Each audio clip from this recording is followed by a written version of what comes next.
I'm Karliana and ready to almost maybe read the best book of your lives.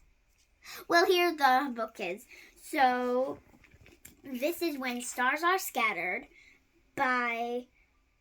and the story, okay, so there's this boy named Omar Mohamed wanted to write a book about his story.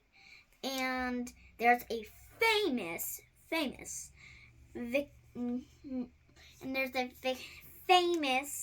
graphic novelist named Victoria Jamieson, and so they paired up and they made a fantastic booktabulous book of Omar's life.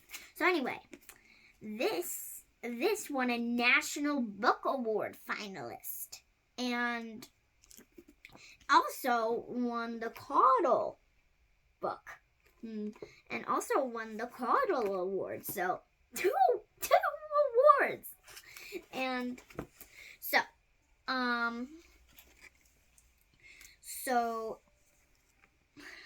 I recommend this to, well, all people, because I'm not sure, but I don't know if everyone knows about refugees.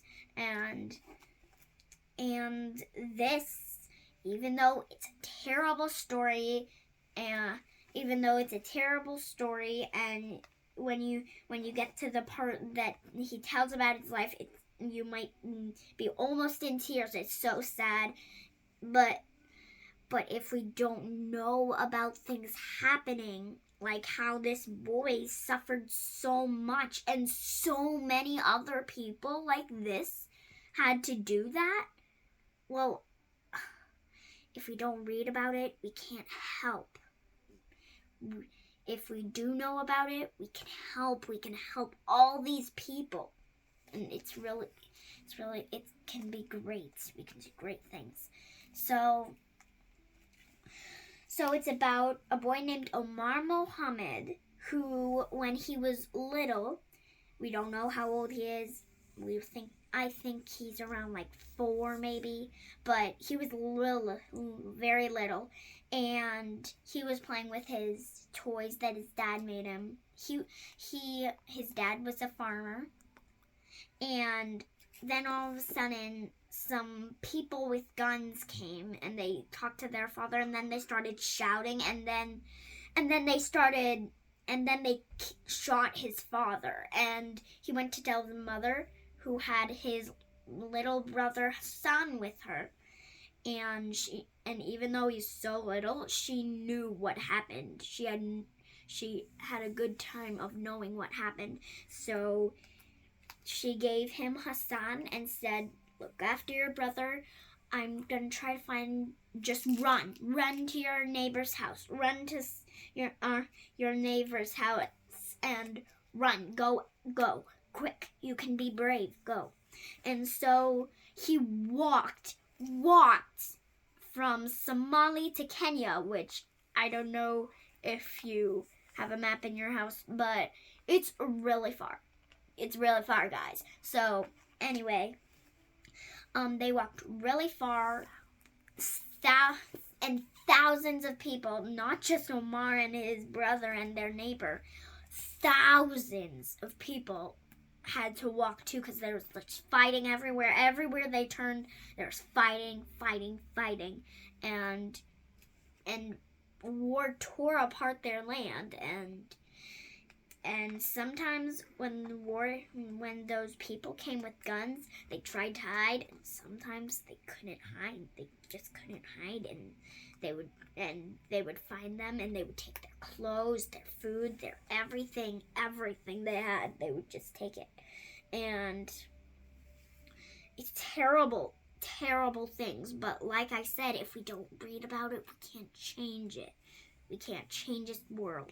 And so anyway, I want to tell you about his brother. He is nonverbal, which means he can't talk. Well, he can speak one word, huyo, which doesn't sound like a word, it sounds like a sound, but it's actually a word in Somali. It means mama. Mama.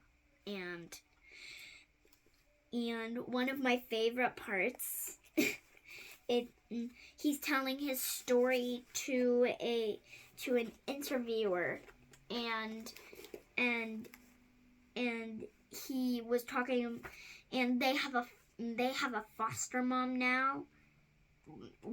They had a foster mom, and her name was Fatuma, and she took care of them because she had 4 boys of her own, and they reminded her of her boys who were killed in Somalia. And it said, I didn't like Fatuma at first. Sorry, Fatuma, because she was right next to him. She was like, sorry, Fatuma. It's funny. And for some reason, also one of my favorite parts, for some reason, it's so sad, but anytime I get to read this book, I look at the part where he was talking about his life and about he was walking and how he first got with Fatuma, and for some reason that's one of my favorite parts. Maybe you'll know what it's for your favorite part. So one of the lessons I learned, well, actually it's not one, it's like a lot. And one lesson I learned, this is one of my favorites maybe, that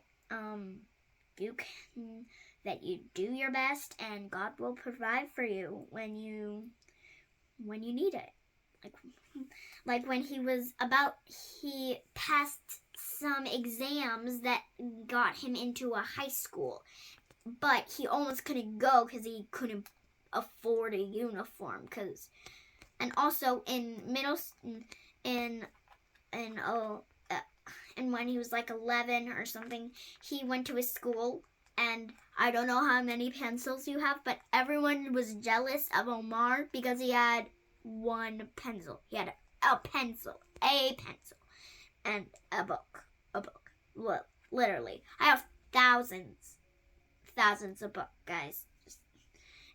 Not thousands, just lots of books. And he has 1 book and 1 pencil. I have tons of pencils. I don't know how many you have, but I have. Life is so different there. Anyway, it's a really great book. I think you like it. I think you would probably like it too. I love it, so you would probably like it. Come back for my next book review. I hope you like this. Bye.